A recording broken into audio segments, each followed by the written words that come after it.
Hi, I'm Lou and I have a Kamado Joe. I'm Dave and I have a big green egg. Today we're going to compare our grills head to head. First we'll look at name recognition. Everybody knows the big green egg because it's been around for 30 years and it looks exactly like a big green egg. This grill is much less well known. At first I thought it was Kamado, the delivery guy thought it was Kamado, and one of my friends thought it was Komodo like the dragon. It turns out Kamado is actually the Japanese word for this style of ceramic grill. The big green egg is sold in a la carte pieces, so you have to buy the egg, the shelves, the stand, and the ceramic tray all separate. It can be a little confusing to get all the right parts, but offers configuration flexibility. Most people start off with the large egg and all the basic stuff you need at a cost of around $1,200. The classic Kamado Joe comes out of the box with everything you need to start grilling at about the same price. Now let's look at the unboxing and setup. I had the Kamado Joe delivered to my driveway, and it's a good thing I did because it's quite a bit north of 200 pounds and it's kind of hard to lift for even two people.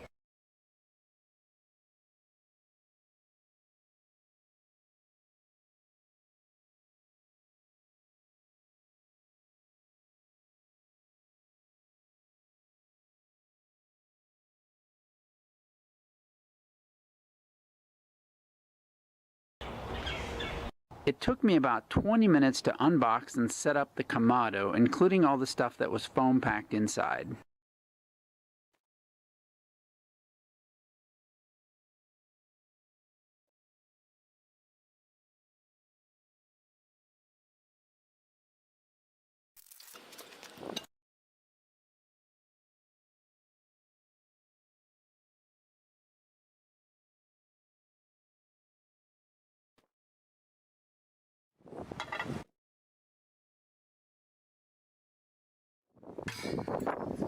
I'm pretty handy and it took me well over an hour to put the egg together. If you're not mechanically inclined, it's probably worth the $50 to have the dealer assemble it for you. Both grills arrived in perfect condition, but the difference in packaging is worthy of note. The big green egg came in a standard cardboard box that actually ripped a little bit when we tried to carry it. The Kamado box had a wood top and bottom and extremely strong cardboard sides. Now let's look at the features. The two have been nearly identical in past years, but the new 2017 model Joe has some significant improvements. In fact, if you decide to buy this grill, make sure you get the newest version. The top air vent is one of the most important parts of the big green egg. It controls the airflow through the egg, which controls the temperature of the egg. One thing about the top air vent is you set it where you want it, but if you open the grill, the top air vent moved and you have to readjust. You can avoid this by turning the top sideways. The pivot point is at the front of the grill. When all the grilling is done, the egg has a nice ceramic lid that seals off the airflow, stops the fire quickly, and conserves charcoal.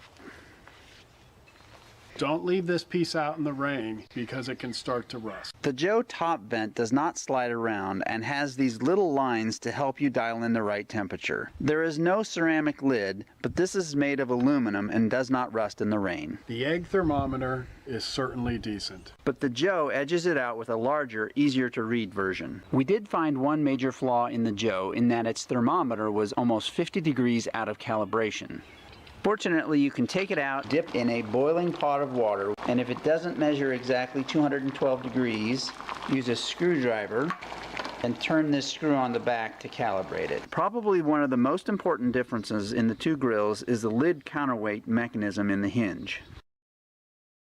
We will lift both lids halfway open. When I let go of the Joe, it just sits there perfectly counterbalanced. When I let go of the big green egg, it slams down pretty hard. For a couple of strong guys, this really doesn't make that much difference, but the Joe certainly is better for the ladies or anyone with lifting limitations. Inside, the Joe has a dual oven rack system called Divide and Conquer that allows you to set different heights for different foods. They also include this hot rack grabbing tool. The egg has a standard grilling surface that is set at one height. You can take out the ceramic place setter and lower the entire grill about 2 inches. Another small difference is the ceramic color. It's a little hard to tell since we've got some smoke in it now, but you can see the original color of the egg was of whiter ceramic, while the original color of the Joe is a bit more reddish. We really don't know if that makes any difference. Cleaning out ashes on the egg can be a little messy because you have to use this ash rake.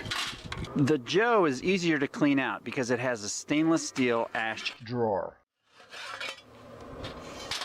Now we'll look at the quality of construction. The larger diameter of the egg wheels make it easier to get over bumps. The wheel locks, however, are made of thin plastic. The Joe wheels are smaller, but the locks are sturdy metal. The egg stand is a pieced-together kit that certainly does its job. The Joe comes out ahead with a fully custom welded stand with a wider, more stable wheelbase and a complete containment ring. The egg shells and handle have a more earthy feel of real wood. The Joes are a less natural but more durable molded plastic. The egg main seal is made of felt, and the lid alignment is off about 1/4 of an inch, at least on this unit. The Joe has an upgraded fiberglass seal like you find in an indoor oven, and the alignment is perfect. This lid lock is annoying at first, but you can easily learn to use it with one hand, and it creates a great seal. This probably doesn't make any functional difference, but we do like the larger metal bands of the Joe and how they fit nicely in the ceramic groove. The egg bands are skinnier and leave a small gap. Now for a low and slow smoke. Both grills are heated to roughly 225 degrees, and we'll put a half rack of ribs on each one. Dave's flipping them. On goes the sauce. And back out they go. Here come the ribs. We'll do T-bones and chuck hamburgers.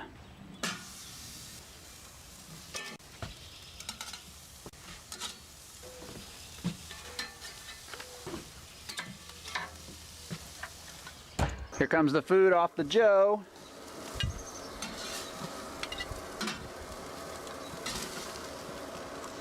Yeah. And here comes the food off the green egg.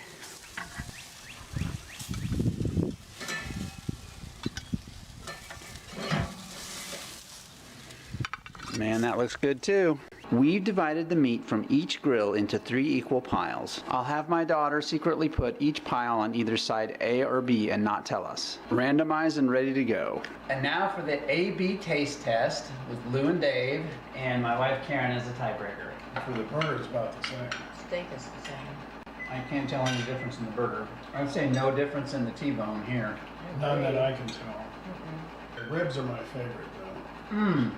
The ribs are so good. They're delicious. They're really good. Man, I can't tell any difference in the ribs. So in the end, there was really no detectable difference in taste. Other than its thermometer needing major calibration, the Joe was better with fit, finish, and features. If a friend asked us which one to get, we would give the Joe a slight edge unless they really liked the color green. Thanks for watching.